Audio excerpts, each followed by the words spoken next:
सभी मित्रों को गुड मॉर्निंग। आप सभी का अपने चैनल के ऊपर स्वागत है।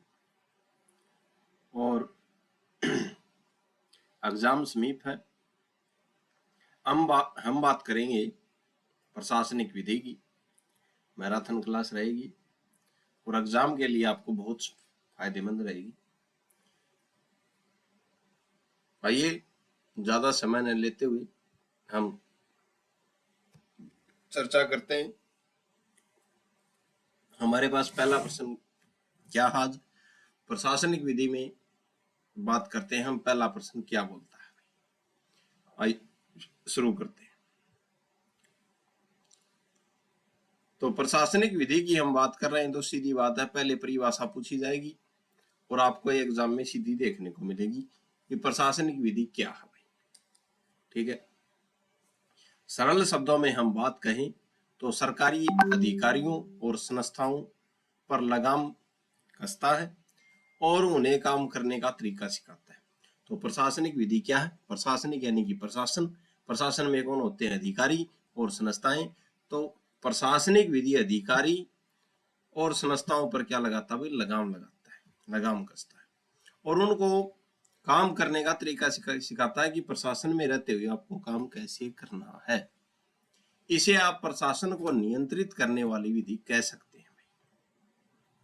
ठीक है, मुख्य बातें देखते हैं। संगठन यह तय करता है कि सरकारी विभाग और अधिकारी कैसे बनेंगे भाई। ठीक है भाई। अब शक्तियां यह बताता है कि अधिकारियों के पास कितनी पावर और शक्ति है भाई। ठीक है, तो पहले तो प्रशासनिक विधि क्या बनाती है भाई? संगठन यह तय करता है कि सरकारी विभाग और अधिकारी कैसे बनेंगे भाई। ठीक है, कि अधिकारी कैसे बनेंगे, सरकारी विभाग कैसे बनेंगे। ठीक है, फिर इनकी शक्तियां बताता है प्रशासनिक विधि की इनके पास क्या शक्तियां होंगी। फिर इनकी सीमा बताती है प्रशासनिक विधि कि अधिकारी और जो विभाग जो है इनकी सीमा क्या होगी।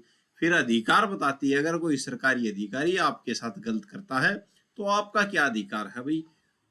ठीक है, यह प्रशासनिक विधि बताती है भाई। ठीक है, विद्वानों की बात करें, कुछ विद्वानों ने प्रशासनिक विधि के बारे में अपने तर्क दिए हैं, उनके बारे में हम चर्चा करते हैं। Ivoire ginning, sir Ivoire ginning ने क्या कहा था?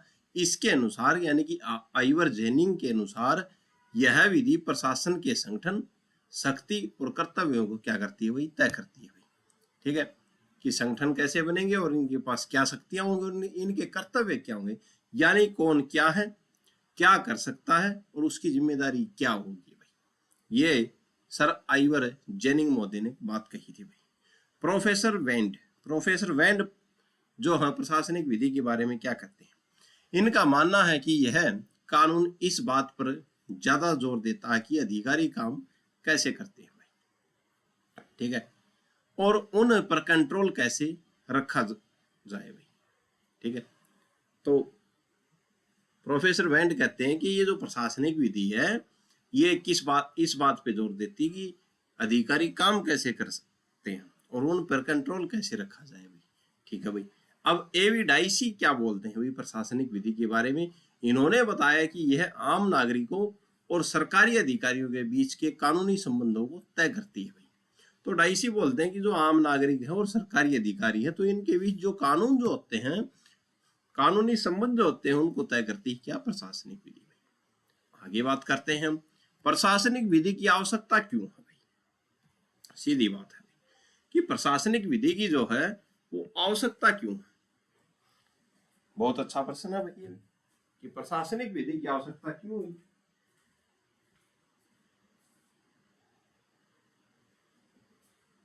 तो प्रशासनिक विधि की आवश्यकता क्यों हुई? तो हम देखते हैं कि प्रशासन में अधिकारी होते हैं और अधिकारी क्या करते हैं? जो लोग हैं उनका काम करते हैं। ठीक है, और सरकार की जो योजनाएं हैं वो भी कौन लागू करते हैं? अधिकारी ही लागू करते हैं। तो प्रशासनिक विधि की आवश्यकता क्यों हुई? आज के समय में सरकार सिर्फ देश की रक्षा नहीं करती बल्कि स्कूल, अस्पताल, सड़क और व्यापार भी संभालती है भाई सरकार। ठीक है भाई, जब सरकार के पास इतनी सारी शक्तियां होंगी तो उनके गलत इस्तेमाल को रोकने के लिए एक मजबूत कानून होना जरूरी है भाई। ठीक है भाई, यही क्या है, प्रशासनिक विधि है भाई। यही काम क्या करती है भाई, प्रशासनिक विधि करती है भाई। ठीक है, कि जो अधिकारी जो हैं उनके ऊपर कंट्रोल रखे कि वो गलत काम न करे। ठीक है, आगे हम बात करते हैं, निष्कर्ष की बात करते हैं। प्रशासनिक विधि का मुख्य उद्देश्य शक्ति और न्याय के बीच संतुलन बनाना है। शक्ति किसकी, अधिकारियों की, और न्याय किसको मिले, जनता को मिले। यह सरकार को काम करने की शक्ति भी देती है और उसे अपनी सीमा में रहने को मजबूर भी करती है भाई। कौन, प्रशासनिक विधि भाई। अब काम करने की शक्ति तो दे दी, ठीक है, लेकिन उसको मजबूर भी करती है कि वो अपनी सीमा में रहे, सीमा से परे जाके काम न करे। अगला प्रश्न क्या है हमारे पास, प्रशासनिक विधि के महत्व को समझाइए कि प्रशासनिक विधि का महत्व क्या है हमारे जीवन में। आइए देखते हैं। प्रशासनिक विधि का महत्व आज के दौर में बहुत बढ़ गया है। पहले राजा महाराजाओं या सरकारों का काम सिर्फ सुरक्षा करना होता था, ठीक है, लेकिन आज की सरकार अपने जन्म से लेकर मृत्यु तक हर चीज में शामिल है। ठीक है, यानी कि आज की सरकार जो है वो आपके जब तक जन्म होता है तो जन्म प्रमाण पत्र बनाने से लेके और मृत्यु तक, यानी कि मृत्यु प्रमाण पत्र देने तक, ठीक है, सब चीजों में शामिल है, जैसे शिक्षा, स्वास्थ्य और राशन। ठीक है, इसलिए इस कानून का महत्व बढ़ गया। यहां तुम्हारे लिए एकदम आसान बात में नोट्स देखते हैं प्रशासनिक विधि का महत्व। ठीक है, पहला है पॉइंट, लोक कल्याण राज्य की अवधारणा। आजकल सरकारें केवल पुलिस और सेना नहीं चलाती, बल्कि वे लोक कल्याण के काम भी करती हैं। ठीक है, तो लोक कल्याण के काम भी करते हैं, जैसे अस्पताल बनवा दिए, स्कूल बनवा दिए, गरीबों को योजनाएं देना सरकार का काम है। इन कामों को सही ढंग से लागू कराने के लिए प्रशासनिक विधि की जरूरत होती है, क्योंकि इन कामों को कौन लागू करवाएगा, इन कामों को लागू करवाएंगे अधिकारी, और अधिकारियों पर कंट्रोल कौन करेगी, प्रशासनिक विधि। ठीक है, कि इस प्रक्रिया के तहत ये काम करें। ठीक है भाई, शक्तियों पर नियंत्रण भाई, प्रशासनिक अधिकारियों के पास बहुत अधिक शक्ति होती है। बर्नार्ड ने सही कहा, जो बर्नार्ड जो थे इन्होंने एक बात कही थी, क्या कहा था, जहां शक्ति होती है वहां उसके गलत इस्तेमाल स्वेच्छाचारिता का डर भी होता है भाई। यानी कि जिसके पास शक्ति होगी तो वो गलत इस्तेमाल भी कर सकता है, ये डर रहता है भाई। ठीक है, यह विधि सुनिश्चित करती है कि कोई भी अधिकारी अपनी मनमर्जी न चलाए भाई। ठीक है, यह अधिकारियों को कानून के दायरे में रहकर काम करने को मजबूर करती है। कौन सी, प्रशासनिक विधि भाई। आगे बात करते हैं भाई, विधि के शासन की रक्षा भाई। लोकतंत्र में कोई भी व्यक्ति कानून से ऊपर नहीं है। प्रशासनिक विधि यह पक्का करती है भाई कि प्रशासन का हर छोटा बड़ा काम कानून के हिसाब से हो, न कि किसी अधिकारी की इच्छा से। ठीक है, तो यह प्रशासनिक विधि क्या करती है भाई, विधि के शासन की रक्षा करती है। फिर नियंत्रण और संतुलन, यह कानून शासन के विभिन्न अंगों के बीच एक संतुलन बनाकर रखता है भाई। यह न तो प्रशासन को इतना कमजोर होने देता कि काम न हो उसकी, और न ही इतना ताकतवर कि वह आम जनता को परेशान करने लगे। ठीक है, आम जनता के अधिकारों की सुरक्षा, अगर कोई सरकारी विभाग आपके साथ गलत करता है, जैसे गलत तरीके से जमीन छीनना या लाइसेंस रद्द करना, तो प्रशासनिक विधि आपको यह रास्ता दिखाती है कि आप उसके खिलाफ कोर्ट या ट्रिब्यूनल में कैसे जा सकते हैं भाई। निष्कर्ष की बात करें, प्रशासनिक विधि एक ब्रेक है जो सरकार रूपी गाड़ी को दुर्घटनाग्रस्त होने से बचाती है। ठीक है, अगला प्रश्न क्या है हमारे पास वो देखते हैं। प्रशासनिक विधि की मुख्य स्रोत कौन कौन से हैं। स्रोत का मतलब है कि प्रशासनिक विधि कहां से बनी है। ठीक है, तो पहला है संविधान। ठीक है, प्रशासनिक विधि के स्रोत का मतलब है यह कानून आखिर पैदा कहां से होता है, इसके नियम कहां से आए हैं भाई। तो पहला है संविधान, इसका मुख्य स्रोत। संविधान सबसे बड़ा स्रोत है, यह बताता है कि देश कैसे चलेगा। इसमें चुनाव आयोग, संघ लोक सेवा आयोग यानी कि यूपीएससी, वित्त आयोग जैसी संस्थाओं के बारे में बताया गया। ठीक है भाई, यह अधिकारियों की पावर पर सुप्रीम कंट्रोल रखता है। ताकि वे नागरिकों के मौलिक अधिकारों का हनन न कर सके। तो सबसे पहले संविधान, जहां से प्रशासनिक विधि का स्रोत है भी सबसे बड़ा। फिर है विधायन या कानून, यानी कि कानून बनाकर भी क्या किया जा सकता है भाई, प्रशासनिक विधि का कानून बनाना भी एक स्रोत है।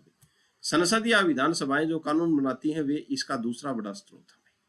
ठीक है, सरकार नए विभाग बनाने के लिए कानून पास करती है, जैसे जीएसटी, बिजली बोर्ड। प्रत्यायोजित विधायन, जब संसद समय की कमी के कारण केवल ढांचा बना देती है और बारीक नियम बनाने की शक्ति अधिकारियों को दे देती है, तो उसे प्रत्यायोजित विधायन कहते हैं। इस संसद ने ढांचा बना दिया लेकिन उसके नियम बनाने के लिए किसको बोल दिया, अधिकारी को दे दिया, इसको बोलते हैं प्रत्यायोजित विधायन कहते हैं। यह भी प्रशासनिक विधि का क्या है, हिस्सा है। आगे बात करते हैं हम अध्यादेश, अधिसूचना और सर्कुलर। कभी कभी सरकार को तुरंत नियम बदलने या लागू करने पड़ते हैं भाई, जैसे अध्यादेश में जब संसद स्तर में न हो तो राष्ट्रपति या राज्यपाल इमरजेंसी में कानून जारी कर सकते हैं, इसको बोलते हैं अध्यादेश। अधिसूचना, सरकार किसी योजना को लागू करने के लिए जो नोटिस निकालती है उसको बोलते हैं वे अधिसूचना। परिपत्र, विभाग के अंदर अधिकारियों को काम करने के लिए दिए गए निर्देश, ये सब कानून की तरह काम करते हैं भाई। ठीक है, अब है न्यायिक निर्णय भाई, जो न्यायालय द्वारा निर्णय दिए गए हैं। कोर्ट, सुप्रीम कोर्ट और हाई कोर्ट जब किसी केस में फैसला सुनाते हैं तो वह फैसला आगे के लिए नियम बन जाता है। कोर्ट यह तय करता है कि किसी अधिकारी ने अपनी शक्ति का सही इस्तेमाल किया है या नहीं। उदाहरण देखते हैं, पी लाल बनाम यूनियन ऑफ इंडिया केस में कोर्ट ने साफ किया कि प्रशासनिक ट्रिब्यूनल को सीनियरिटी, वरिष्ठता से जुड़े झगड़े सुलझाने का पूरा हक है। ठीक है, ये उदाहरण देख लिया। तो ये थे स्रोत, अध्यादेश, न्यायिक निर्णय, संविधान और क्या है भाई, विधायन या कानून, प्रत्यायोजित विधायन भाई, ये क्या है, प्रशासनिक विधि के स्रोत हैं। अगला प्रश्न देखते हैं। अगला प्रश्न है हमारे पास, ड्राफ्ट एडमिनिस्ट्रेटिव क्या है भाई, यानी कि ड्राफ्ट एडमिनिस्ट्रेटिव क्या है भाई। तो ड्राफ्ट एडमिनिस्ट्रेटिव है, क्या है भाई, क्या है भाई। तो ड्राफ्ट एडमिनिस्ट्रेटिव जो है यह फ्रांस की एक कानून व्यवस्था है भाई। ठीक है, जो प्रशासन और आम नागरिक के बीच के संबंध को तय करती है भाई। ठीक है भाई, सरल शब्दों में अगर किसी सरकारी अधिकारी के काम से किसी नागरिक को नुकसान होता है तो उसका फैसला साधारण कोर्ट में नहीं बल्कि एक विशेष प्रशासनिक कोर्ट में होगा। ठीक है, तो ड्राफ्ट एडमिनिस्ट्रेटिव क्या है, यह फ्रांस की एक कानूनी व्यवस्था है जो प्रशासन और आम नागरिक के बीच के संबंध को तय करती है। सरल शब्दों में अगर किसी सरकारी अधिकारी के काम से किसी नागरिक को नुकसान हो गया, यानी किसी सरकारी अधिकारी ने काम किया है और किसी नागरिक का नुकसान हो गया उसमें, तो उसका फैसला साधारण कोर्ट में नहीं बल्कि कहां पे जाएगा, विशेष प्रशासनिक कोर्ट में जाएगा भाई। ठीक है, इसकी शुरुआत देखते हैं, इसके जनक कौन थे। तो नेपोलियन बोनापार्ट को इसका जनक माना जाता है भाई। ठीक है, ड्राफ्ट एडमिनिस्ट्रेटिव का जनक माना जाता है भाई नेपोलियन बोनापार्ट। नेपोलियन ने महसूस किया कि साधारण जज शायद सरकारी कामकाज की बारीकी को न समझ पाए, इसलिए उन्होंने प्रशासनिक मामलों के लिए अलग व्यवस्था बनाई गई। ठीक है भाई, मुख्य संस्था कौन सी इसकी, काउंसिल डिटा क्या है, इसकी मुख्य संस्था है। ठीक है, अब ये क्या करती है, काउंसिल ऑफ डिटा, यह इस व्यवस्था की सबसे बड़ी अदालत है भाई। ड्राफ्ट जो एडमिनिस्ट्रेटिव जो है इस संस्था की सबसे मुख्य संस्था कौन सी है, सबसे बड़ी अदालत कौन सी है? Council data. गठन, इसमें बड़े प्रशासनिक अधिकारी शामिल होते हैं। कार्य, यह सरकारी कर्मचारियों के खिलाफ शिकायतों को क्या करती है भाई? सुनती है। तो सरकारी कर्मचारियों के खिलाफ शिकायत होती है उनको सुनती है भाई। आगे क्या बात है? यह किन मामलों को देखती है? अगर किसी सरकारी कर्मचारी ने अपनी ड्यूटी के दौरान कोई गलती की है तो यह मामला यहां सुलझाया जाता है भाई। ठीक है, काउंसिल डेटा में। पेंशन और टैक्स का मामला, पेंशन या इनकम टैक्स से जुड़ी समस्या, गलत हटाना या बर्खास्त की। अगर किसी कर्मचारी को गलत तरीके से नौकरी से निकाला गया है तो यहाँ पे मामला चलेगा। मुआवजा, अगर सरकार के किसी काम से जनता को नुकसान हुआ है तो उसका हर्जाना तय करना भाई। फिर है चुनाव से जुड़ा विवाद भाई। इसकी खासियत क्या है? प्रो गार्नर बोलते हैं भाई, प्रो गार्नर के विचार क्या बोलते हैं इसकी खासियत में? आमतौर पर लोग सोचते हैं कि सरकारी अधिकारी ही अधिकारी का न्याय करेंगे तो पक्षपात होगा भाई, लेकिन प्रो गार्नर का कहना है कि सिस्टम फ्रांस में विधि के शासन को बनाए रखने में बहुत सफल रहा भाई। अब कई बार लोग ऐसे सोचते हैं कि अगर अधिकारी का मामला सुनेंगे तो पक्षपात करेंगे क्योंकि अधिकारी हो के अधिकारी का पक्ष लेगा, लेकिन प्रो गार्नर का कहना है कि यह सिस्टम फ्रांस में विधि के शासन को बनाए रखने में बहुत सफल रहा भाई। इसने प्रशासन को मनमानी करने से रोका है भाई। ठीक है, आगे बात करते हैं भैया। तो ये हमने देखी ड्राफ्ट एडमिनिस्ट्रेटिव, जिसमें काउंसिल डेटा है भाई। ठीक है, जो प्रशासनिक अधिकारियों के मामले सुनता है। अब हमारे पास अगला प्रश्न आ गया, शक्ति पृथक्करण का सिद्धांत क्या है? यानी कि शक्तियों का बंटवारा। तो शक्ति पृथक्करण का सिद्धांत कानून का एक बहुत ही महत्वपूर्ण हिस्सा है। इसे सरल भाषा में समझे तो यह सरकार की ताकतों को बांटने का एक तरीका है ताकि कोई भी एक व्यक्ति या संस्था तानाशाह न बन सके भाई। ठीक है, तो शक्ति पृथक्करण का मतलब है कि सरकार की ताकतों को बांटना भाई। ठीक है, ताकि कोई एक व्यक्ति तानाशाह न बन सके भाई। शक्ति पृथक्करण का सिद्धांत क्या है भाई? यह क्या है? सरकार के पास बहुत पावर होती है भाई। इस सिद्धांत का कहना है कि यह सारी पावर किसी एक व्यक्ति के हाथ में नहीं होनी चाहिए, बल्कि इसे 3 अलग अलग हिस्सों में बांट देना चाहिए। कौन 3 हिस्से बताए? विधायिका, कार्यपालिका और न्यायपालिका। विधायिका कानून बनाना, कार्यपालिका लागू करवाना, न्यायपालिका क्या है? व्याख्या और न्याय करना। वेड और फिलिप्स क्या बोलते हैं भाई? इन्होंने इस सिद्धांत को समझने के लिए 3 नियम बताए भाई। सदस्य अलग होने चाहिए, जो लोग कानून बना रहे हैं जैसे विधायिका वही लोग उसे लागू यानी कि कार्यपालिका नहीं करने चाहिए। ठीक है, यानी एक व्यक्ति एक साथ 2 विभागों का हिस्सा न हो भाई। तो वेड और फिलिप्स बोलते हैं कि जो कानून बना रहे हैं वो क्या नहीं हो? कार्यपालिका के हिस्से नहीं हो। काम अलग होना चाहिए, एक विभाग को दूसरे विभाग का काम नहीं करना चाहिए, जैसे अदालत को कानून नहीं बनाना चाहिए और नेता को सजा नहीं सुनानी चाहिए। ठीक है, तो दोनों का काम अलग अलग होना चाहिए। हस्तक्षेप न हो, एक विभाग को दूसरे विभाग के काम में टांग नहीं अड़ानी चाहिए और न ही उसे कंट्रोल करने की कोशिश करनी चाहिए। ठीक है, ये वेड और फिलिप्स ने बात कही थी शक्ति पृथक्करण में। आगे क्या है भाई? इस सिद्धांत का उद्देश्य क्या है भाई?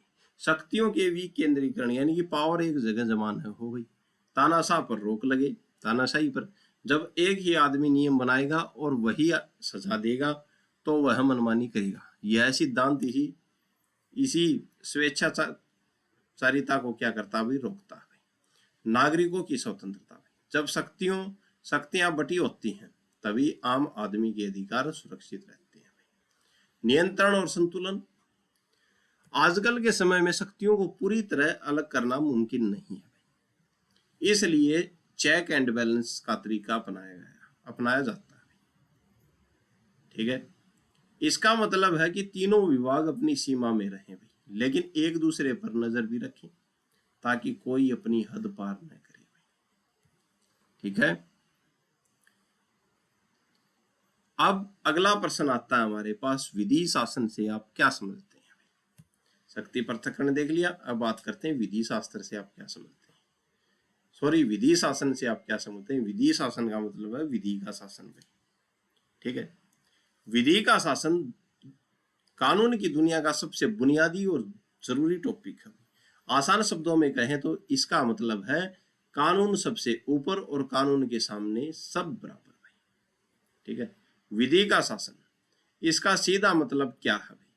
विधि के शासन का अर्थ है कि देश में किसी राजा या व्यक्ति की मर्जी नहीं बल्कि कानून का राज चलेगा भाई।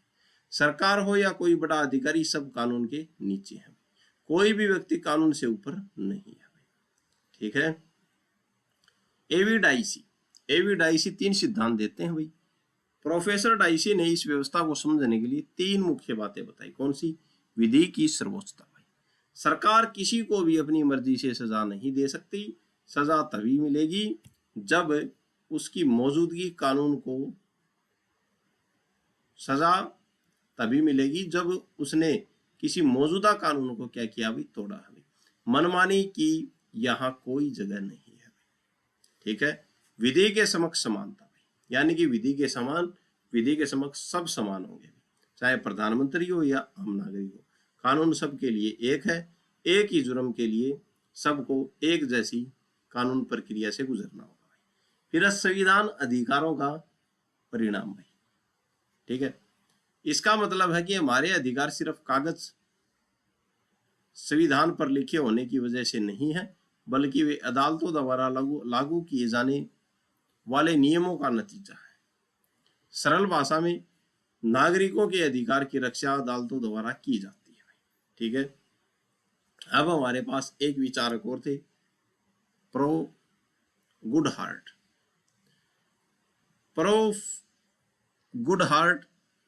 का विचार भाई। गुडहार्ट ने इसे बहुत खूबसूरती से समझा भाई। सरकार कानून से चलती है, कानून सरकार से नहीं। तो प्रो गुडहार्ट ने कहा कि जो सरकार जो है वो कानून से चलती है, कानून सरकार से नहीं हुई। यानी सरकार अपनी मर्जी से कानून नहीं बदल सकती, बल्कि उसे खुद कानून के दायरे में रहकर काम करना होगा भाई। भारत में विधि का शासन भाई, भारत में संविधान ही सर्वोच्च है। हमारा अनुच्छेद 14 आर्टिकल 14 विधि के समक्ष समानता की गारंटी देता है। सुप्रीम कोर्ट ने इसे संविधान का बेसिक स्ट्रक्चर, मूल ढांचा माना है, जिसे बदला नहीं जा सकता भाई। निष्कर्ष की बात करें, कानून क्या है? कानून ही सुप्रीम पावर है। उद्देश्य तानाशाह और मनमानी को रोकना, हर कोई बिना किसी भेदभाव के बराबर है भाई। अगला प्रश्न है हमारे पास, प्रशासनिक अधिकरण क्या है? ट्रिब्यूनल की बात करती है, प्रशासनिक कोर्ट की बात करते हैं कि प्रशासनिक कोर्ट क्या है भाई। आमतौर पर न्याय करना अदालत का काम है, लेकिन जब कानून के किसी विशेष क्षेत्र जैसे टैक्स, रेलवे या सरकारी नौकरी के विवाद में फैसला सुनाने के लिए कार्यपालिका द्वारा कोई निकाय बनाया जाता है तो उसे क्या कहते हैं भाई? प्रशासनिक अधिकरण कहते हैं भाई, ठीक है। ठीक है भाई, आगे बात करते हैं। इसे अर्ध न्यायिक निकाय भी कहा जाता है, क्योंकि यह पूरी तरह कोर्ट नहीं है लेकिन कोर्ट की तरह फैसले सुनाता है, तो अर्ध न्यायिक है भाई। इसकी जरूरत क्यों पड़ी? विशेषता, साधारण जज हर तकनीकी मामले जैसे पर्यावरण या सेना के नियम के एक्सपर्ट नहीं हो सकते भाई। ट्रिब्यूनल में उस क्षेत्र के एक्सपर्ट लोग बैठते हैं भाई, ठीक है भाई। तेजी से न्याय होगा। सामान्य अदालतों में केस सालों चलते हैं, ट्रिब्यूनल में प्रक्रिया आसान और तेज है भाई। फिर अदालतों का बोझ कम होगा, ताकि सुप्रीम कोर्ट और हाई कोर्ट पर केसों का दबाव कम हो भाई, ठीक है। अगर जो प्रशासनिक मामले जो हैं उनसे जुड़े मामले कहाँ पे जाएं? ट्रिब्यूनल में जाएं, तो इससे जो अदालतें जो हैं, जो आम जो कोर्ट जो हैं, उन पर केसों का दबाव कम होगा भाई। मुख्य विशेषता क्या है भाई? इनका गठन किसी विशेष कानून के तहत किया जाता है भाई। ये केवल उन्हीं विवादों को सुलझाते हैं जो उस कानून को लागू करते समय पैदा होते हैं भाई। ये सिविल प्रोसीजर कोड के सख्त नियमों से बंधे नहीं होते, बल्कि प्राकृतिक न्याय के सिद्धांत पर काम करते हैं। तो ये सीपीसी जो है सिविल प्रोसीजर कोड, उसके नियमों से नहीं बंधे होते, बल्कि ये क्या है भाई, प्राकृतिक न्याय के सिद्धांत पर काम करते हैं। आगे बात करते हैं भाई, महत्वपूर्ण केस की बात करें और संविधान, तो सुप्रीम कोर्ट का नजरिया भारत बैंक बनाम भारत बैंक कर्मचारी और दुर्गा शंकर बनाम रघुराज सिंह केस में कोर्ट ने कहा कि अधिकरण केवल प्रशासनिक काम नहीं करते, बल्कि इनके पास न्याय करने की शक्ति होती है। तो इस केस में दुर्गा शंकर बनाम रघुराज केस में ये बात कही थी न्यायालय द्वारा। अनुच्छेद 136 भाई, इन अधिकरणों के फैसलों के खिलाफ सुप्रीम कोर्ट में अपील की जा सकती है भाई। अनुच्छेद 136 में भारतीय संविधान, हमारे संविधान 42 में संशोधन द्वारा अनुच्छेद 323A प्रशासनिक अधिकरण और अनुच्छेद 323B अन्य मामलों के लिए अधिकरण जोड़े गए हैं भाई। 323A में प्रशासनिक अधिकरण और ए में, और 323B में अन्य मामलों के लिए अधिकरण जोड़े गए हैं भाई। उदाहरण, सेंट्रल एडमिनिस्ट्रेटिव ट्रिब्यूनल केंद्र सरकार के कर्मचारियों के विवादों के लिए और पर्यावरण से जुड़े मामलों के लिए कौन सा है, NGT, नेशनल ग्रीन ट्रिब्यूनल। ठीक है, आगे बात करते हैं। और एक होता है SET, ये स्टेट एडमिनिस्ट्रेटिव ट्रिब्यूनल होता है। आगे बात करते हैं, प्रशासनिक अधिकरण एवं न्यायालय में क्या अंतर होता है भाई। जबरदस्त प्रश्न है भाई, न्यायालय और प्रशासनिक अधिकरण में क्या अंतर है।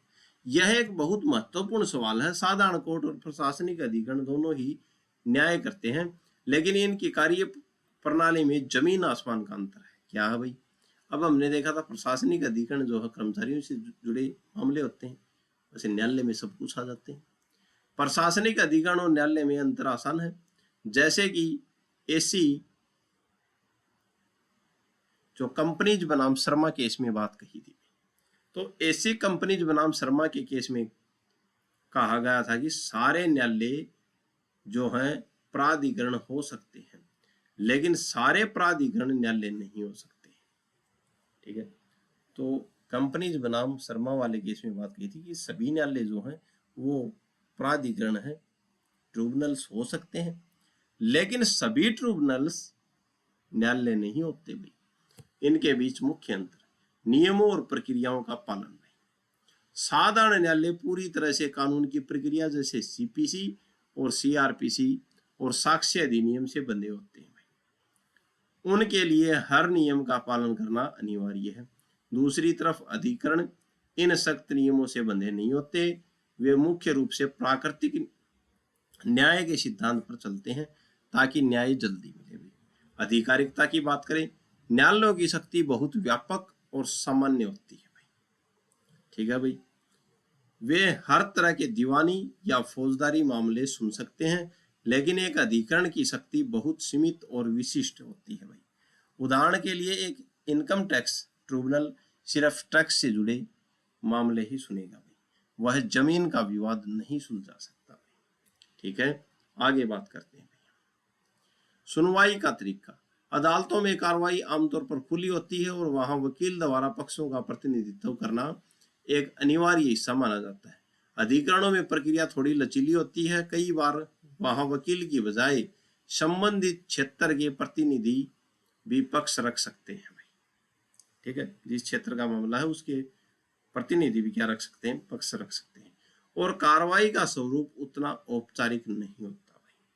नियुक्ति और कार्यालय, अदालत के जज स्वतंत्र होते हैं भाई। ठीक है, और एक निश्चित उम्र जैसे 62 या 65 वर्ष तक अपने पद पर रहते हैं भाई न्यायालय के। इसके विपरीत प्रशासनिक अधिकरणों के सदस्यों की नियुक्ति सरकार द्वारा एक खास समय के लिए की जाती है। इसमें सिर्फ जज नहीं बल्कि उस क्षेत्र के विशेषज्ञ अधिकारी भी सदस्य होते हैं भाई। ठीक है भाई, तो इसमें जज के साथ साथ जो उस क्षेत्र के जो विशेषज्ञ जो होते हैं, जिस क्षेत्र का मामला चल रहा है उसके भी सदस्य होते हैं, एक्सपर्ट होते हैं भाई। कार्य की प्रकृति भाई, न्यायालय की पूरी कार्रवाई न्यायिक होती है, अधिकरणों की कार्रवाई को अर्ध न्यायिक कहा जाता है। इसका मतलब है कि उनके पास न्याय की शक्ति तो है, लेकिन वह पूरी तरह से कोर्ट की श्रेणी में नहीं आती, क्योंकि वह प्रशासन का भी हिस्सा होते हैं। याद रखने के लिए खास बात, भले ही दोनों अलग हों, लेकिन हरिनगर शुगर मिल्स के केस अनुसार संविधान के अनुच्छेद 136 के तहत सुप्रीम कोर्ट ने इन दोनों के फैसलों पर निगरानी रख सकता है। ठीक है, तो सुप्रीम कोर्ट जो हरिनगर शुगर मिल्स केस के अनुसार ये बात कही थी कि सुप्रीम कोर्ट इन दोनों के ऊपर क्या कर सकता है, निगरानी रख सकता है इनके फैसलों के ऊपर। अगला प्रश्न क्या है हमारा, प्रशासनिक अधिकरण की विशेषता बताइए भाई, क्या क्या विशेषता होती है भाई। तो एक तो इनमें मामला तेज चलता है भाई, एक ये स्पेशल कोर्ट है भाई, कार्यपालिका द्वारा गठित है। इन अधिकरणों का निर्माण सरकार कार्यपालिका द्वारा किसी विशेष कानून या अधिनियम के तहत किया जाता है। इनका मकसद किसी खास विभाग के विवादों को सुलझाना होता है। स्वतंत्र और निष्पक्ष कार्य प्रणाली, भले ही इनका गठन सरकार करती हो, लेकिन काम करते समय एक स्वतंत्र निकाय की तरह व्यवहार करते हैं। इनमें यह उम्मीद की जाती है कि ये बिना किसी पक्षपात के सच्चाई के साथ फैसला सुनाएंगे। फिर है न्यायिक कर्तव्य, अधिकरण का मुख्य काम न्याय करना है।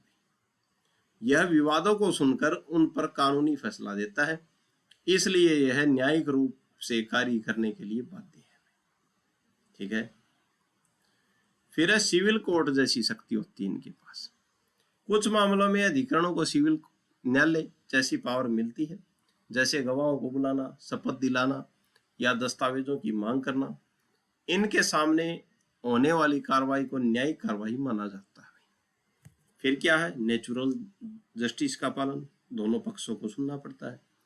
ठीक है, फैसला सुनाने वाला व्यक्ति निष्पक्ष होना चाहिए, किसी भी व्यक्ति को बिना सुने सजा नहीं दी जा सकती भाई। फिर अब प्रक्रिया की सरलता भाई, साक्ष्य के नियमों की आजादी भाई। साधारण अदालतों की तरह भारतीय साक्ष्य अधिनियम की बारीकियों और पेचीदा प्रक्रियाओं में नहीं उलझते। इनका तरीका लचीला और सरल होता है, ताकि आम आदमी को जल्दी न्याय मिल सके भाई। यह शुद्ध न्यायालय नहीं है। कानूनी परिभाषा और डिक्शनरी के हिसाब से इसे पूरी तरह न्यायालय नहीं माना जाता। यह एक अर्ध न्यायिक संस्था है जो प्रशासन और न्याय के बीच एक कड़ी है। ठीक है, याद रखने के लिए, कौन बनाता है इसे, सरकार बनाती है कानून के जरिए। कैसे काम करता है, बिना पक्षपात और दबाव। नियम क्या है, प्राकृतिक न्याय, न्याय की सख्त कानून प्रक्रिया। पावर क्या है, सिविल कोर्ट जैसी पावर है इनके पास। आगे बात करते हैं, प्रशासनिक अधिकरण का गठन कैसे होता है भाई। जबरदस्त प्रश्न पूछ लिया भाई। तो गठन हमने देखा सरकार करती, कौन बनाता है इसको, तो केंद्रीय प्रशासनिक अधिकरण होता है एक, तो जिसको कौन बनाती है, केंद्र सरकार द्वारा गठन किया जाता है। और एक होता है राज्य प्रशासनिक अधिकरण, जिसको कौन बनाता है, राज्य सरकार से अनुरोध करती है। जब कोई राज्य सरकार केंद्र से अनुरोध करती है, तब उस राज्य के लिए इसका क्या होता है, गठन होता है। फिर संयुक्त अधिकरण, दो या दो से अधिक राज्य मिलकर अपने लिए एक ही साझा अधिकरण भी बनवा सकते हैं।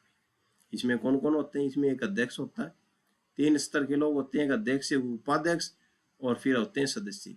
इनकी संख्या सरकार अपनी जरूरत के हिसाब से तय करती है। ठीक है, अब नियुक्ति कौन करता है इनकी, इन सभी पदों पर नियुक्ति भारत के राष्ट्रपति द्वारा की जाती है।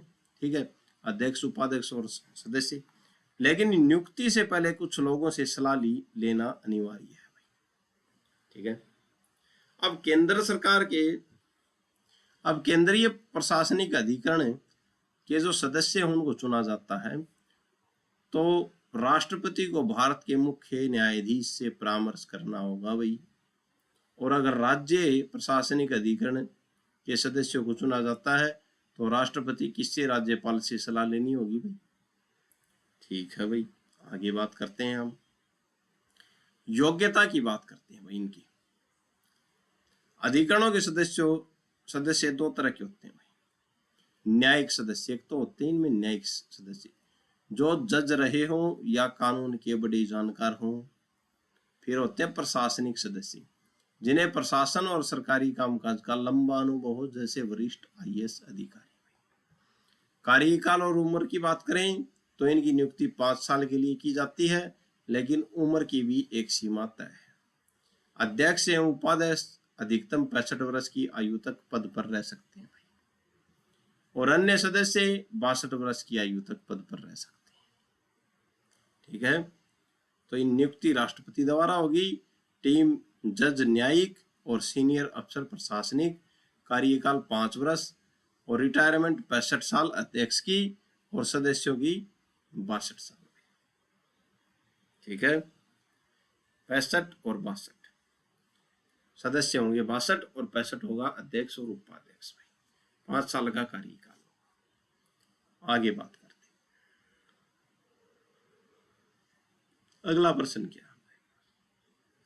लोक निगम की परिभाषा दीजिए, इसका क्या मतलब है? पब्लिक कॉर्पोरेशन क्या है? लोक निगम, लोक निगम का अर्थ और परिभाषा। लोक निगम एक ऐसी संस्था है जिसे सरकार एक विशेष कानून बनाकर स्थापित करती है। ठीक है भाई, यह न तो पूरी तरह से एक सरकारी विभाग है जैसे पुलिस या सेना, और न ही पूरी तरह से एक प्राइवेट कंपनी है। लोक निगम है। दुर्गादास बसु के अनुसार ये केस जो था, इसमें एक मिश्रित संस्था है भाई। कौन? लोक निगम। इसमें एक व्यापारी कंपनी की तरह काम करने की ताकत होती है और एक सरकारी विभाग की तरह जनहित का लक्ष्य होता है। ठीक है भाई, आगे बात करते हैं। प्रोवेंट के अनुसार यह सरकारी ढांचे से बाहर होता है, लेकिन इसमें सरकार और कंपनी दोनों के लक्षण मिले होते हैं। गार्नर के अनुसार क्या है भाई ये लोक निगम? यह प्राइवेट और सरकारी उद्यमों के बीच का तालमेल है, जिसका उद्देश्य जनता को फायदा पहुंचाना है। ठीक है, लोक निगम का महत्व क्या है? लोक कल्याणकारी राज्य में इनका बहुत महत्व है। सामाजिक और आर्थिक न्याय। हमारे संविधान की प्रस्तावना में जो सामाजिक और आर्थिक न्याय की बात कही गई है, उसे पूरा करने के लिए निगम मदद करते हैं। समाजवादी ढांचे का आधार, देश की अर्थव्यवस्था को मजबूत करने और संसाधनों का सही बंटवारा करने में इनका बड़ा योगदान है। लाल फीताशाही से आजादी। भाई, सरकारी विभागों में काम बहुत धीमी गति से होता है और फाइलों में उलझा रहता है। लोक निगमों को इससे दूर रखा गया ताकि वे बिजनेस की तरह फुर्ती से फैसले ले सके। नौकरशाही पर अंकुश। लोक निगमों के आने से सरकारी अफसरों की मनमानी कम होती है, क्योंकि इनके पास अपने स्वतंत्र नियम और विशेषज्ञ होते हैं। फिर विशेषता, ये किसी खास काम जैसे बिजली, बीमा या परिवहन के लिए बनती है, इसीलिए इनमें उस क्षेत्र के एक्सपर्ट काम करते हैं। ठीक है, तो लोक निगम यानी कि लोगों की भलाई के लिए होंगे। ठीक है, सामाजिक और आर्थिक न्याय के लिए, सामाजिक ढांचे का आधार लचील, लाल फीताशाही से आजादी, नौकरशाही पर अंकुश लगेगा। ठीक है, ये किसी खास काम जैसे बिजली, बीमा और परिवहन के लिए बनते हैं भाई, इसीलिए इनमें उस क्षेत्र के एक्सपर्ट होते हैं भाई। आगे बात करते हैं भाई, लोक निगम की कुछ खास बातें। इनका अपना एक अलग कानूनी अस्तित्व होता है। ये अपने नाम से केस कर सकते हैं और इन पर भी केस किया जा सकता है। ये अपने कर्मचारियों की भर्ती खुद करते हैं, वे सरकारी कर्मचारी नहीं कहलाते। जैसे LIC, life insurance corporation, Bharatiya Jeevan निगम, RBI, भारतीय रिजर्व बैंक, एयर इंडिया, यह पहले एक लोक निगम था। ठीक है, आगे बात करते हैं भाई। अगला प्रश्न क्या होता है? लोक निगम के लक्षण क्या है? बात आती है इसके लक्षण क्या है भाई? पब्लिक जो कॉर्पोरेशन जो है, इसके लक्षण क्या है? लोक निगम को आसानी से समझते हैं, इसे आप एक ही संस्था मान सकते हैं। एक ऐसी संस्था मान सकते हैं जिसे सरकार ने एक खास कानून बनाकर बनाया है ताकि वह किसी बिजनेस या सेवा को सरकारी कंट्रोल में रहते हुए भी आजादी से चला सके। ठीक है भाई। लोक निगम, सरकार का मालिकाना हक भाई, इन पर पूरा हक सरकार का होता है। जैसे LIC, एयर इंडिया पहले जैसी थी, पैसा सरकार का लगा होता था लेकिन मैनेजमेंट अलग होता था। ठीक है भाई। खास कानून से जन्म, इनका जन्म संसद या विधानसभा में एक विशेष कानून पास करके होता है। उसी कानून में लिखा होता है कि यह निगम क्या काम करेगा और इसकी ताकत क्या होगी। अलग पहचान, इसकी अपनी यानी कि कॉमन सील मोहर होती है। यह अपने नाम पर केस कर सकता है और कोई इस पर केस कर सकता है। यह अपने नाम से जमीन या प्रॉपर्टी खरीद सकता है। ठीक है भाई। काम करने की आजादी, सरकारी विभाग जैसे रेलवे या डाक विभाग की तरह इसमें हर छोटी बात के लिए मंत्री जी से पूछना नहीं पड़ता। इनके पास अपने फैसले लेने और अपना फंड पैसा खुद मैनेज करने की आजादी होती है भाई। ठीक है भाई। आगे बात करते हैं हम, सीमाएं क्या होंगी अब लोक निगम की। निगम केवल वही काम कर सकता है जो उसे बनाने वाले कानून में लिखा गया है कि निगम ये काम करेगा। अगर वह उससे बाहर जाकर कुछ काम करता है तो उसे अधिकारातीत यानी कानून के खिलाफ माना जाता है। भाई यही पॉइंट कंपनी लॉ में भी आया था। संविधान के तहत राज्य, वही आर्टिकल 12, कानून की नजर में यह राज्य माना जाता है। इसका मतलब है कि अगर यह आपके मौलिक अधिकारों का हनन करता है तो आप सीधे कोर्ट जा सकते हैं निगम के खिलाफ। लोक निगम, कर्मचारियों की स्थिति क्या है।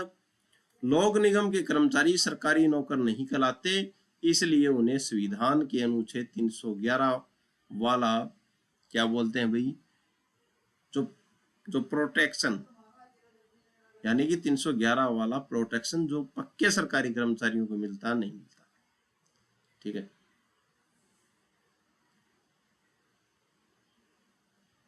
तो सरकारी कर्मचारी नहीं कहलाएंगे, लोक निगम में है तो उनको 311 वाला प्रोटेक्शन नहीं मिलेगा। इनके अपने सर्विस रूल होते हैं भाई। उदाहरण LIC, भारतीय जीवन निगम बीमा को देखिए। यह संसद के एक एक्ट से बना है। पैसा सरकार का है लेकिन इसकी अपनी अलग पहचान है और यह एक बिजनेस की तरह काम करता है। ठीक है। वहीं पे RBI बैंक है। आगे बात करते हैं, भारत में कितने प्रकार के लोक निगम है भाई। तो भारत में लोक निगमों के प्रकार को समझना बहुत आसान है। असल में जब भारत आजाद हुआ और सरकार ने कई कामों को अपने हाथ में लिया जैसे राष्ट्रीयकरण, तब इन निगमों की जरूरत पड़ी थी भाई। पहला निगम है वाणिज्यिक के निगम भाई। ये वे निगम है जो व्यापार या बिजनेस करने के लिए बनाए गए हैं। इनका मुख्य काम सेवाएं देना और मुनाफा कमाना है, जैसे कोई कंपनी करती है भाई। जैसे कौन सी है, एयर इंडिया पहले इसी रूप में थी भाई। फिर है LIC, ये जनता को सर्विस देती है और बिजनेस की तरह काम करती है भाई। ठीक है भाई, ये लोक निगम है। फिर दूसरा है विकास निगम भाई। इनका मकसद सिर्फ पैसा कमाना नहीं बल्कि देश के किसी खास हिस्से या सेक्टर में विकास करना होता है। ये बुनियादी ढांचे को मजबूत करने के लिए बनाए जाते हैं। ठीक है। उदाहरण जैसे DVC, इसका मुख्य काम दामोदर नदी यानी कि दामोदर वैली कॉरपोरेशन। उदाहरण क्या है, DVC, इसका मुख्य काम दामोदर नदी क्षेत्र में बाढ़ रोकना, बिजली बनाना और खेत के लिए पानी देना है ताकि उस इलाके का विकास हो सके। ठीक है। तो एक है वाणिज्यिक निगम, एक है विकास निगम। अगला है हमारे पास सामाजिक सेवा निगम। जैसा कि नाम से ही साफ है, ये निगम समाज सेवा और जनता की सुख सुविधाओं के लिए बनाया जाता है। इसका उद्देश्य लाभ कमाना नहीं है बल्कि लोगों की मदद करना है। तो सामाजिक सेवा निगम ठीक है। और इसमें एम्प्लॉयज स्टेट इंश्योरेंस कॉरपोरेशन आता है। यह मजदूर और कर्मचारियों को बीमारी या चोट लगने की स्थिति में मेडिकल और आर्थिक सहायता देने का काम करता है। चौथा जो हमारे पास निगम है वो है वित्त निगम। यह निगम बैंक की तरह काम करते हैं, लेकिन इनका इरादा बहुत बड़ा होता है। इनका मुख्य काम उद्योगों या व्यापारियों को लोन देना है ताकि देश की अर्थव्यवस्था मजबूत हो सके। इसका उदाहरण IFCI, industrial finance corporation of India, यह बड़ी जो इंडस्ट्री जो होती हैं को लंबे समय के लिए पैसा उधार देता है। सीधे शब्दों में कहें तो सरकार जब बिजनेस करे तो वाणिज्य की तरक्की के लिए काम करे तो विकास, जनता की भलाई के लिए काम करे तो समाज सेवा, और पैसा उधार दे तो वित्त निगम कहलाते हैं। अगला प्रश्न क्या है? अगला प्रश्न हमारा है लोक निगमों पर नियंत्रण कैसे किया जाता है। ठीक है, तो लोक निगमों पर 3 तरह से लगाम कसी जाती है ताकि वे अपनी शक्तियों का गलत इस्तेमाल न करें। संसदीय नियंत्रण में पहला है संसदीय नियंत्रण, यानी ये जनता के प्रतिनिधियों का डर। सवाल पूछना पहला है, यह निगम जनता के पैसे से चलते हैं, इसलिए संसद या विधानसभा इन पर नजर रखती है। पहला है सवाल पूछना। संसद में मंत्री जी से इन निगमों के कामकाज पर सवाल पूछा जाता है। फिर है बहस। बजट या किसी खास रिपोर्ट पर चर्चा के दौरान इनके काम की कमियां निकाली जाती हैं। फिर है समितियां। संसद की कुछ खास कमेटियां इनके हिसाब किताब की जांच करती है। पब्लिक अकाउंट्स कमेटी जैसे इनमें से एक है। नियम की बात करें, इनको बनाने वाला कानून संसद ही बदल सकती है। तो पहली लगाम कौन है? पहला नियंत्रण लगाता संसदीय नियंत्रण होता है इनके ऊपर। दूसरा है न्यायिक नियंत्रण, कोर्ट द्वारा नियंत्रण। अगर कोई निगम अपनी हद पार करता है तो कोर्ट उसे रोकती है केस करना, क्योंकि निगम एक विधिक व्यक्ति है, इसलिए आप इस पर सीधे केस कर सकते हैं। अधिकारातीत, अगर निगम अपने कानून में लिखी शक्तियों से बाहर जाके कुछ करता है तो कोर्ट उसको उस काम को क्या कर देता है? रद्द कर देता है। फिर है रीट, क्योंकि ये अनुच्छेद 12 के तहत राज्य है, इसलिए इनके खिलाफ आप मौलिक अधिकारों के हनन पर सीधे हाई कोर्ट या सुप्रीम कोर्ट जा सकते हैं।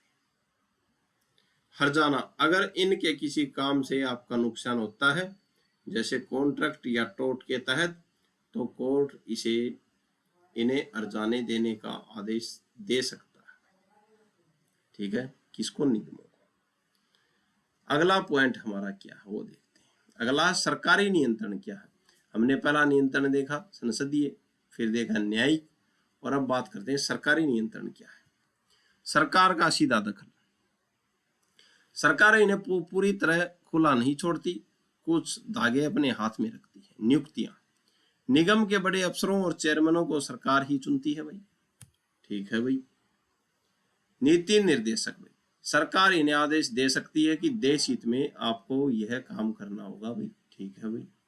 फंडिंग, चूंकि पैसा सरकार देती है इसलिए खर्च करने के तरीकों पर सरकार की शर्त लागू होती है भाई। ये भी ठीक है भाई। फिर रिपोर्ट, इन्हें समय समय पर अपनी प्रोग्रेस रिपोर्ट सरकार को भेजनी पड़ती है भाई। संसद लगाम लगाती है, संसद, कोर्ट और सरकार। ठीक है, 3 तरह से निगमों पर नियंत्रण रखा जाता है। आगे बात करते हैं।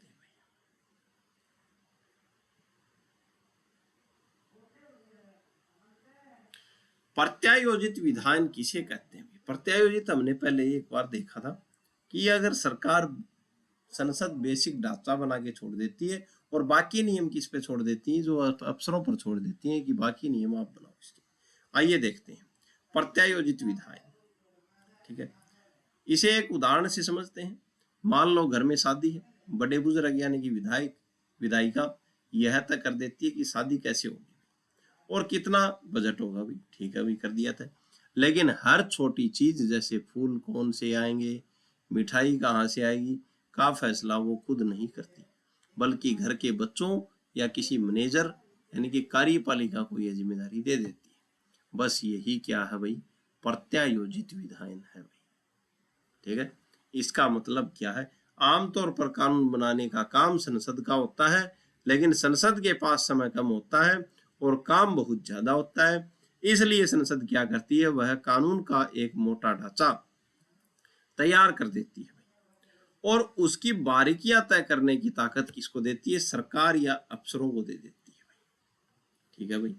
इसे ही शक्तियों का सौंपना या प्रत्यायोजन कहलाता है भाई, ठीक है। तो इस शक्तियां किसके पास सौंप दी, अफसरों को दे दी भाई या सरकार। इसके दो मुख्य पहलू भाई, शक्ति सौंपना भाई, जब संसद अपनी कानून बनाने की शक्ति कार्यपालिका को दे देती है तो ये क्या शक्तियों को सौंपना भाई। फिर नियम बनाना, जब कार्यपालिका उस शक्ति का इस्तेमाल करके नियम, उपनियम, विनियम या आदेश जारी करती है तो ये क्या हो गया, नियम बनाना भाई। आगे बात करते हैं, यह क्यों किया जाता है, ये जरूरत क्या है, समय की कमी के कारण यह किया जाता है। संसद के पास हर छोटे नियम पर बहस करने का वक्त नहीं होता, इसलिए किया जाता भी शक्तियों का प्रत्यारोपण। तकनीकी ज्ञान भाई, कुछ कानून में तकनीकी जानकार होने चाहिए, जैसे पर्यावरण या परमाणु ऊर्जा के नियम, जो उस विभाग के एक्सपर्ट ज्यादा बेहतर बना सकते हैं भाई, ठीक है। फिर है आपातकाल, कभी कभी अचानक नियम बदलने की जरूरत पड़ती है और संसद का सत्र हमेशा नहीं चलता, ऐसे में सरकार तुरंत नियम बना सकती है भाई, ठीक है। इसकी सीमा क्या होती है भैया, संसद सिर्फ बारीकी नियम बनाने की शक्ति दे सकती है, वह कानून की मुख्य नीति बनाने का हक किसी को नहीं दे सकती भाई। यानी क्या करना है यह संसद तय करेगी, लेकिन कैसे करना है इसकी बारीकी सरकार तय करेगी। क्या करना है ये तो संसद तय करेगी कि करना क्या है, लेकिन कैसे करना है, ठीक है, इसकी बारीकियां कौन करेगी, सरकार तय कर सकती है। जब कानून बनाने वाली संस्था यानी कि संसद अपनी कानून बनाने की शक्ति किसी दूसरी संस्था जैसे सरकार या विभाग को दे देती है तो उसे ही प्रत्यायोजित विधान कहते हैं भाई, ठीक है। अगला प्रश्न क्या है, प्रत्यायोजित विधान की सीमा क्या होती है भाई, कहां तक दी जाती है भाई शक्तियां। यह सवाल बहुत जरूरी है, क्योंकि अगर संसद अपनी सारी शक्तियां दूसरों को दे देगी तो फिर संसद की जरूरत ही क्या रह जाएगी। हमने देखा था कि क्या कैसे करना है, ये एक पॉइंट था यहाँ पे कि यानी क्या करना है यह संसद तय करेगी और कैसे करना है ये सरकार तय कर सकती है। तो क्या करना है ये संसद नहीं देगी कभी, ठीक है। आइए बात देखते हैं भाई, प्रत्यायोजित विधान की सीमा क्या है, ठीक है। यह बहुत जरूरी है, क्योंकि अगर संसद अपनी सारी शक्तियां दूसरों को दे देगी तो फिर संसद की जरूरत ही क्या रह जाएगी। इसे आसान भाषा में लक्ष्मण रेखा की तरह समझो। संसद अपनी शक्तियां तो दे सकती है, लेकिन वह उस लक्ष्मण रेखा को पार नहीं कर सकती। यहाँ इसकी मुख्य सीमाएं दी गई, अपनी हस्ती खत्म नहीं कर सकती। न्यायमूर्ति कृष्णा अय्यर ने बहुत बड़ी बात कही थी, संसद खुद को खत्म नहीं कर सकती। ऐसा नहीं हो सकता कि संसद कह दे आज से सारे कानून सिर्फ सरकार बनाएगी, हम छुट्टी पर जा रहे हैं। संसद को अपना वजूद बनाए रखना होगा, ठीक है। तो संसद अपनी हस्ती खत्म नहीं कर सकती। फिर तात्विक या आवश्यक विधायी कार्य, यह सबसे बड़ी सीमा, संसद सिर्फ बारीकी नियम बनाने की शक्ति दे सकती है, लेकिन मुख्य नीति बनाने की शक्ति नहीं दे सकती। क्या दे सकती है, फार्म कैसे भरा जाएगा, फीस कितनी होगी, तारीख क्या होगी भाई। ठीक है, तो ये बात दे सकती है। क्या नहीं दे सकती, जुर्म क्या माना जाएगा, ये तो सरकार मानेगी, ये तो संसद मानेगी जुर्म। सजा कितनी होगी, टैक्स कितना लगेगा, यह काम संसद को खुद करना होगा। ठीक है, तो संसद क्या दे सकती है कि फार्म कैसे भरा जाएगा, भरवा लो भाई। फीस कितनी होगी, फीस तो पहले तय की हुई है। तारीख क्या होगी, लेकिन जुर्म क्या माना जाएगा ये सरकार तय करेगी, ये संसद तय करेगी। सजा कितनी होगी ये भी क्या करेगी, संसद ही तय करेगी। टैक्स कितना लगेगा ये भी क्या करेगी, संसद। ये उदाहरण है कि ये काम ऐसे ऐसे काम किया जाता है इसमें। फिर दिल्ली लॉज एक्ट 1951 का फैसला भाई। 3 मुख्य बातें हुई थी इसमें। सुप्रीम कोर्ट ने साफ कहा था हद से ज्यादा नहीं, प्रत्यायोजन की एक हद होती है, आप अंधाधुंध शक्तियां नहीं बांट सकते भाई। ठीक है, नीति तय करना, कानून बनाने से पहले संसद को यह तय करना होगा कि उस कानून का मकसद और नीति क्या है भाई। सरकार को सिर्फ उस नीति को लागू करने का हिस्सा ढूंढना है भाई कि कैसे लागू किया जाए। शक्ति का सरेंडर भाई नहीं, संसद अपनी शक्ति किसी और के हाथों में गिरवी नहीं रख सकती भाई। ठीक है, आगे बात करते हैं भाई। अत्यधिक प्रत्यायोजन भाई, संसद जनता के प्रति जवाबदेही है। अगर वह अपनी शक्तियां किसी अफसर को दे देती है तो वह अफसर मनमर्जी करने लगे तो उसे अत्यधिक प्रत्यायोजन माना जाएगा और कोर्ट ऐसे नियम को रद्द कर देगा। ठीक है, संसद कानून का दिल खुद बनाएगी। ठीक है, संसद जो है वो कानून का दिल जो है, मेन पॉलिसी जो है वो खुद बनाएगी। सरकार सिर्फ कानून के हाथ पांव तैयार करेगी, यानी कि रूल एंड डिटेल। अब मेन पॉलिसी सरकार ने बना दी कि ये पॉलिसी होगी, अब इसमें डिटेल क्या होगी, डिटेल वो सरकार तैयार कर देगी, रूल तैयार कर देगी। अगर संसद ने दिल ही दूसरे को दे दिया तो कोर्ट उसे असंवैधानिक घोषित कर देगा। ठीक है, ये है। अगला प्रश्न है हमारे पास, सशर्त विधान किसे कहते हैं। कंडीशनल जो विधान जो होता है वो क्या है। सशर्त विधान को समझना बहुत आसान है, इसका नाम ही इसकी परिभाषा बताता है। ऐसा कानून जो शर्त पर टिका हो उसे क्या बोलते हैं, सशर्त विधान बोलते हैं। इसे एक सिंपल उदाहरण से समझो। मान लो आपने एक नया नियम बनाया, जब बारिश होगी तब एकेडमी की छुट्टी रहेगी भाई। ठीक है, आपने नियम बना दिया, तो बारिश नहीं हुई तो छुट्टी नहीं। यहाँ नियम तो आपने विधायिका ने बना दिया, लेकिन वह नियम कब लागू होगा यह इस शर्त पर निर्भर करता है कि बारिश हो रही है या नहीं। यह चेक करने का काम अपने गार्ड यानी कि कार्यपालिका को दिया गया है। ठीक है, तो आपने नियम बना दिया और बोला जब बारिश होगी स्कूल की छुट्टी होगी। ये चेक कौन करेगा, चेक तो कार्यपालिका करेगी। ठीक है, ये बारिश कब हुई तब छुट्टी करो। आगे बात करते, तो इसे क्या बोलते हैं, सशर्त विधान। कानून पूरा कौन बनाता है। सशर्त विधान में कानून पूरी तरह से संसद या विधायिका द्वारा ही बनाया जाता है और पास किया जाता है।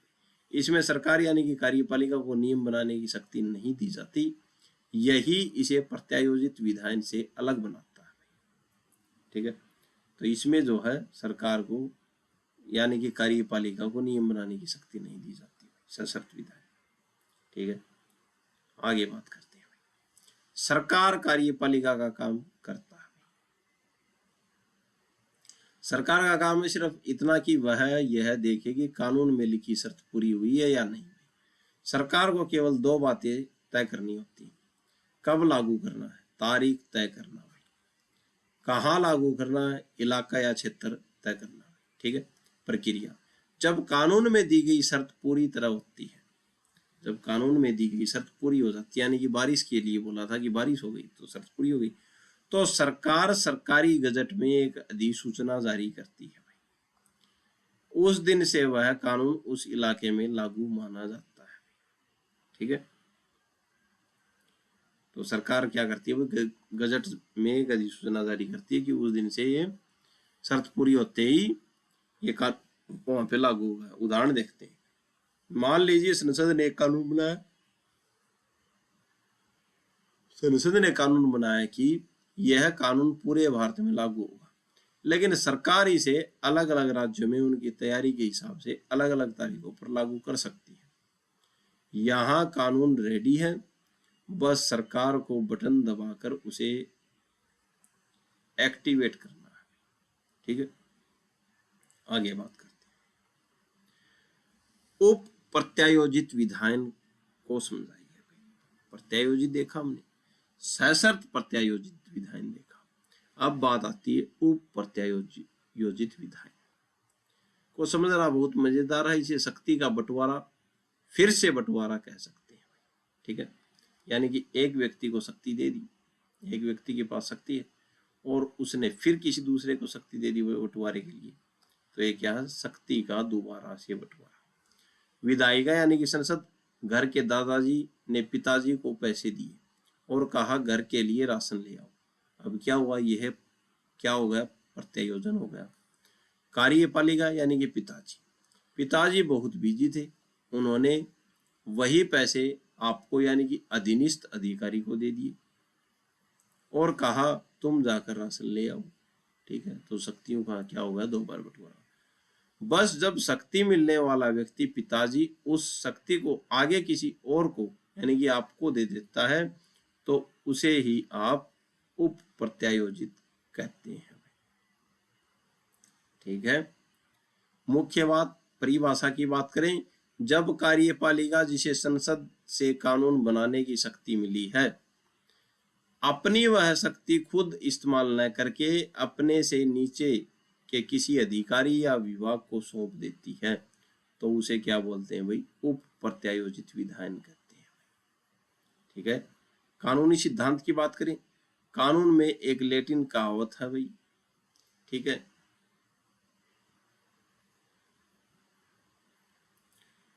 जिसका मतलब क्या है भाई, कि शक्ति सौंपी गई है वह उसे आगे नहीं सौंपा जा सकता। ठीक है, यानी कि शक्ति सौंपी गई है वह उसे आगे नहीं सौंपा जा सकता, लेकिन आज के समय में काम इतना ज्यादा है कि यह करना पड़ता है। ठीक है, आगे बात करते हैं। शर्त क्या है, अगर आप अपनी शक्ति आगे तभी दे सकते हैं जब मुख्य कानून में ऐसा करने की इजाजत दी गई हो। बिना इजाजत के शक्ति आगे बढ़ाना अवैध माना जाता है। कोर्ट का फैसला क्या है भैया, अभी इस पे गणपत सिंह बनाम स्टेट ऑफ अजमेर के केस में सुप्रीम कोर्ट ने साफ कहा कि अगर आप शक्ति आगे किसी और को दे रहे हैं तो नियमों में इसका साफ साफ जिक्र होना चाहिए। चोरी छिपे या बिना अधिकार के ऐसा नहीं किया जा सकता।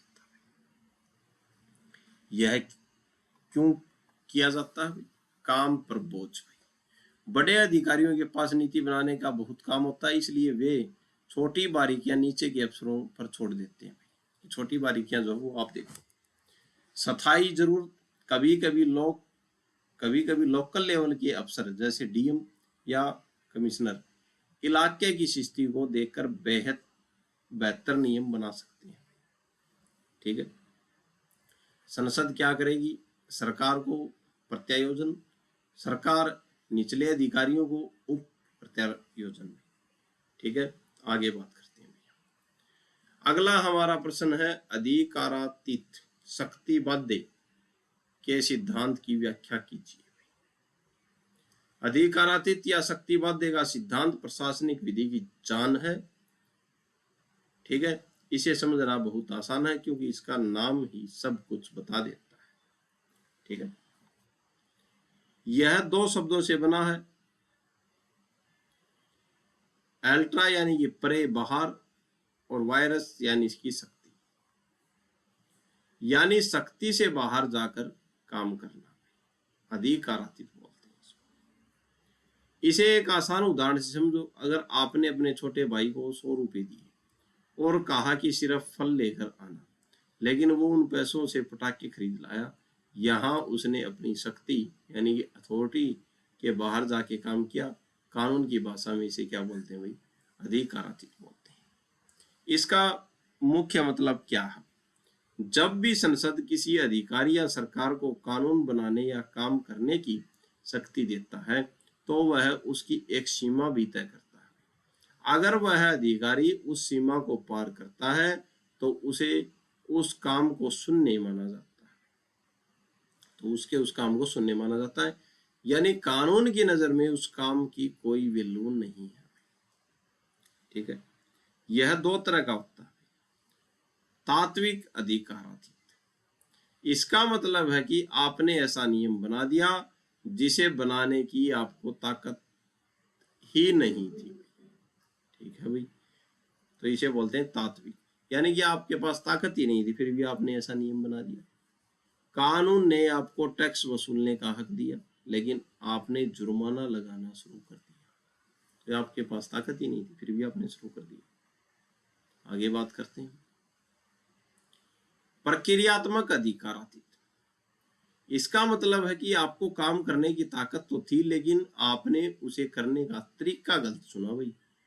कानून में लिखा गया कि नियम बनाने से पहले जनता की राय लेनी होगी, लेकिन आपने बिना किसी से पूछे नियम बना दिया। अत्यधिक प्रत्यायोजन भाई, जैसा कि आपने अपने उत्तर में लिखा, रजिस्ट्रार कोऑपरेटिव सोसाइटी वाले केस में यही कहा गया कि आप कानून बनाने की शक्ति तो दे सकते हैं लेकिन हद से ज्यादा नहीं। अगर संसद अपनी मैन पावर नीति बनाना ही किसी को दे दे तो वह अधिकारातीत माना जाएगा और कोर्ट उसे रद्द कर देगा। कोर्ट क्या करता है, जब भी कोई मामला कोर्ट में जाता है और कोर्ट को लगता है कि किसी अफसर ने अपनी औकात यानी कि शक्ति से बाहर जाके काम किया है तो कोर्ट उस आदेश या नियम को क्या कर देती है भाई, रद्द कर देती है भाई। ठीक है, निष्कर्ष की बात करें, यह सिद्धांत अधिकारियों को मनमानी पर लगाम कसने का काम करता है। यह पक्का करता है कि हर कोई अपनी लक्ष्मण रेखा के अंदर रहकर ही काम करे। ठीक है, आगे बात करते हैं। आज का जो लास्ट प्रश्न है हमारे पास, हेनरी अष्टम खंड की व्याख्या कि हेनरी अष्टम खंड की व्याख्या कीजिए। प्रशासनिक विधि का एक ऐसा हिस्सा है जिसे खतरनाक शक्ति माना जाता है भाई, हेनरी अष्टम खंड भाई। इसे आसान भाषा में समझते हैं। इसका नाम इंग्लैंड के राजा हेनरी अष्टम के नाम पर पड़ा। वह राजा बहुत शक्तिशाली और जिद्दी था। उसने एक कानून बनाया था जिसके तहत उसके द्वारा जारी किए गए आदेशों को संसद के कानून के बराबर ताकत मिल गई थी। कि जो राजा ने आदेश जारी कर दिए वो संसद के कानून के बराबर ताकत है, यानी वह अपनी मर्जी से कानून बदल सकता था। ठीक है भाई, यह असल में क्या है, जब संसद कोई कानून बनाती है और उसमें एक ऐसी धारा डाल देती है जो सरकार या कार्यपालिका को यह शक्ति दे दे कि जब जरूरत पड़ने पर उस कानून को ही संशोधित या संशोधन कर सके, तो उसे हेनरी अष्टम खंड कहते हैं। ठीक है, सामान्य तौर पर कानून बदलना संसद का काम है लेकिन यह खंड सरकार को यह ताकत दे देता है। ठीक है, यानी कि जब संसद कोई कानून बनाती है तो उसमें एक ऐसी धारा डाल दे कि सरकार या कार्यपालिका को यह शक्ति दे दे कि जरूरत पड़ने पर उस कानून में संशोधन करके कानून बदल सकती है, तो इसे क्या बोलते हैं, हेनरी अष्टम खंड कहते हैं। कौन बदल सकती है, कार्यपालिका।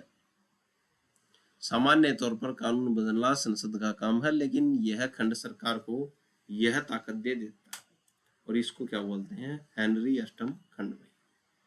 ठीक है, जो एक खंड डाला गया। इसे कठिनाई दूर करने वाला खंड क्यों कहते हैं? भारत में इसे अक्सर जो है ये कठिनाई दूर करने वाला खंड बोलते हैं। जब कोई नया और बड़ा कानून लागू होता है तो शुरू में कई व्यवहारिक दिक्कतें आती हैं। संसद हर छोटी दिक्कत के लिए नया कानून नहीं ला सकती, इसलिए वह सरकार को यह शक्ति दे देती है कि अगर इस कानून को लागू करने में कोई कठिनाई आए तो आप नियमों में बदलाव करके उसे दूर कर सकते हैं। ठीक है भाई। भारत में इसकी स्थिति क्या है भाई? अष्टमक खंड की, हेनरी अष्टमक खंड। भारत में इसे पूरी तरह गलत नहीं माना जाता, लेकिन इस पर कड़ी नजर रखी जाती है। कलावती बनाम आयकर आयुक्त और मदेवा उपेंद्र सिनाई ये केस थे। तो इन केसों में कोर्ट ने कहा कि यह खंड संवैधानिक है, बेशर्ते इसका इस्तेमाल सिर्फ कानून को लागू करने की रुकावटों को दूर करने के लिए हो। ठीक है। सरकार इस शक्ति का इस्तेमाल करके कानून की मूल आत्मा को नहीं बदल सकती भाई। इसे खराब क्यों माना जाता है? कानून की जानकारी इसे अच्छा नहीं मानते क्योंकि यह कार्यपालिका अफसरों और मंत्रियों को बहुत ज्यादा ताकत दे देता है।